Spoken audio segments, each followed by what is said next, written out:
CSS test preparation जो है right, free CSS test preparation ये आपको मिल जाएगा राइट, व्हाट्सएप चैनल पे हमारा राइट, वहाँ आप देख सकते हैं। आज हम MPT का 2024 का पेपर रिव्यू करने लगे हैं। 2024 का पेपर आपको स्क्रीन पे नज़र आ रहा होगा राइट।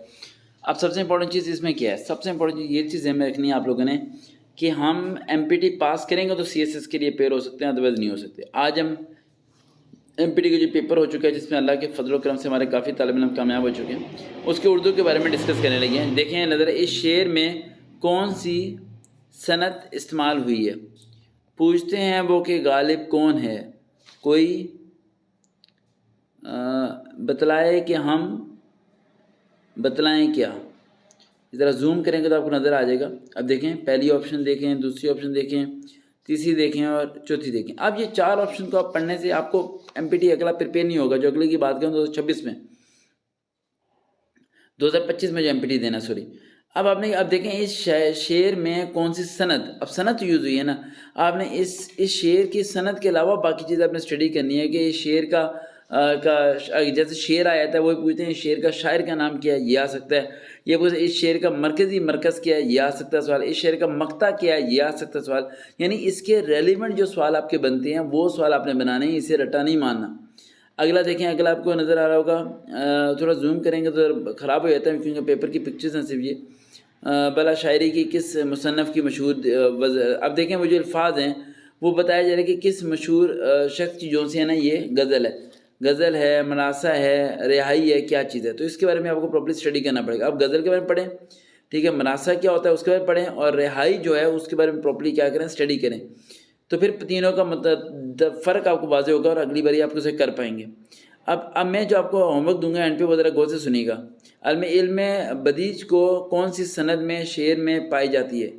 ये होता है सेंटर पॉइंट, यानी शेर का जो सेंटर पॉइंट होता है, यानी तीसरा या चौथा शेर होता है, ये उसमें पाई जाती है जहाँ पर शायर अपना मकसद जो बयान करने का वो वजाहत कर रहा होता है। उसके बाद आता है यहाँ पर अहले ज़ुबान की मखसूस बोल चाल जिसमें अल्फाज गैर हकीकी मायनों में इस्तेमाल हुए हों, ठीक है, वो किस में आता है, फ़ेल आता है, मुहावरा आता है या रोज़मर्रा आता है। गैर हकीकी मायनों में, गैर हकीकी मायनों में जो से होते हैं वो मुहावरे होते हैं जिसके मायने हर कोई जानता नहीं है। अब ये आपको पता होना चाहिए मुहावरे किसे कहते हैं, जैसे कि भागते चोर की लंगोटी से ही हाथी के दांत दिखाने को और खाने को, और इसे मुहावरे कहते हैं, ठीक है। अब मुहावरे तो आप याद कर लेंगे। फ़ेल किसे कहते हैं, जो काम किया जाए। रोज़मर्रा कहते हैं वो आम अल्फाज जो हम रूटीन बेस पे किसी के लिए इस्तेमाल करते हैं, ठीक है। अब इनके तीनों का फ़र्क आपको वाज़ेह होना चाहिए। आगे वो हरूफ जो इसमें इसम या फ़ेल। अब देखो पहले सबसे पहले इसम की इकसाम पढ़ो। इसम माजी क्या होता है, इसमें फ़ेल क्या होता है, इसमें मुस्तकबिल क्या होता है। यानी जिस तरह आप पार्ट ऑफ स्पीच इंग्लिश की पढ़ते हैं ना, उस तरह उर्दू की पढ़नी पड़ेगी आपको। ये ऐसे पास नहीं होने वाला जैसे आपको लग रहा है।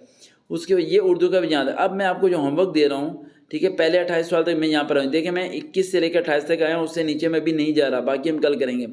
आपको होमवर्क ये है कि आपने रजिस्टर पे लिखना है गज़ल किसे कहते हैं, उसके 3-4 लाइन लिखनी है। फिर मर्तबा किसे कहते हैं वो लिखना है। रिहाई किसे कहते हैं उसकी तारीफ़ लिखनी है। उसके अलावा अफ़ाल वो इसम की जितनी इकसाम है सबकी तारीफ़ें भी लिखनी है, उनकी मिसालें भी देनी है एक एक। समझ आ रही बात, ताकि पता हो कि वो क्या क्या चीज़ें हैं। उसके बाद आता है मरकब व गुरूब वगैरह इन सब का। अब इन सब की ऑप्शन के बारे में डिटेल आपने रजिस्टर पे नोट्स बना के आप लोगों ने नोट्स मुझे कल शाम 7-8 बजे से पहले सेंड करने हैं। ये होमवर्क कंप्लीट करें। इन 4 दिन MPT की रिवीजन होगी, जो पेपर हो चुका है उसे डिस्कशन होगी। देन नेक्स्ट मंडे से हम CSS की प्रिपरेशन स्टार्ट करेंगे। ओके, अल्लाह हाफिज़।